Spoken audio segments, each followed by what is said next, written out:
Salut, j'espère que vous allez bien, j'espère que vous êtes en santé, moi je me porte bien.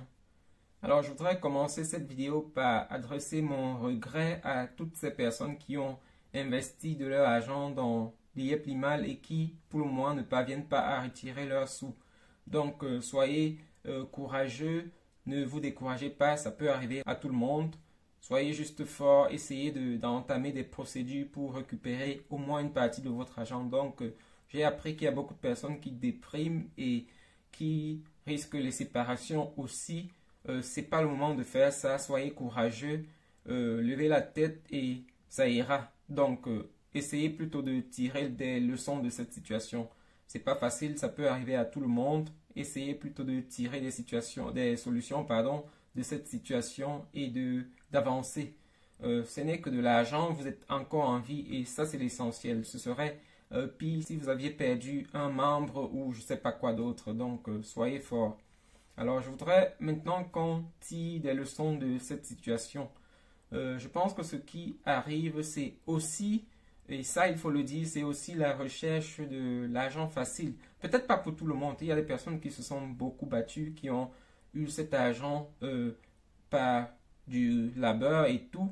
Mais aussi il faut noter qu'à un certain moment, ces personnes qui ont beaucoup travaillé, qu'elles ont oublié en combien de temps elles ont gagné l'argent qu'elles ont investi. Je pense que ça, c'est l'une des choses capitales. Donc, vous avez travaillé, vous avez gagné de l'argent pendant plusieurs années et vous avez essayé d'obtenir le double de cet argent-là en très peu de temps. Ça, c'est toujours comme ça que les faux business fonctionnent et il faut vraiment faire attention. Donc, lorsqu'on vous présente un projet, lorsque vous voulez investir de l'argent dans un projet, essayez toujours de vous dire en combien de temps est-ce que j'ai gagné cet argent-là. Ça vous oriente un peu de savoir quel est le risque qu'il faut prendre. Donc, essayez de risquer peu ou bien de risquer toujours des sommes que vous êtes prêt à perdre.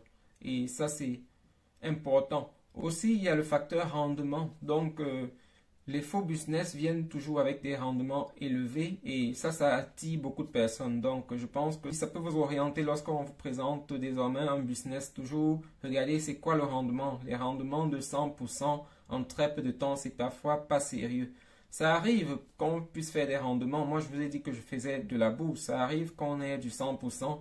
Mais normalement, quand on vient dans ces choses-là et lorsqu'on parle de crypto-monnaie, il faut venir avec plus de temps. Donc, c'est un peu ça. Essayez de voir toujours lorsqu'on vous présente de nouveaux business, combien de rendements on vous propose et est-ce que c'est faisable, est-ce que c'est réalisable. Et là, vous pouvez déjà savoir si c'est un bon ou un faux business. Donc, levez la tête, ne vous découragez pas. Vous allez rattraper ce temps-là, vous allez rattraper ces sommes-là et ça ira. Donc, soyez courageux.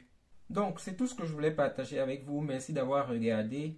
Merci de partager aussi ce message autour de vous. Il y a beaucoup de personnes qui sont touchées et qui sont aujourd'hui tristes, qui sont isolées. Partagez ce message autour de vous. Ça permet que chacun puisse l'écouter et que chacun soit encouragé.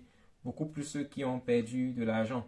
Donc, c'est un peu ça. Partagez la vidéo et aussi, si vous avez des questions sur l'investissement, je vous ai dit, j'investis en bourse.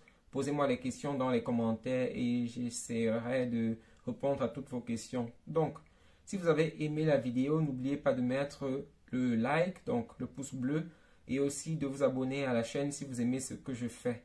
Aussi, je suis ouvert à toute critique. Si vous avez des critiques, n'hésitez pas de m'écrire les critiques dans les commentaires et ça permet que je puisse savoir ce qu'il y a à améliorer. Donc, merci d'avoir regardé cette vidéo. On se revoit la prochaine fois pour une nouvelle vidéo. Bonne journée à vous. Bye.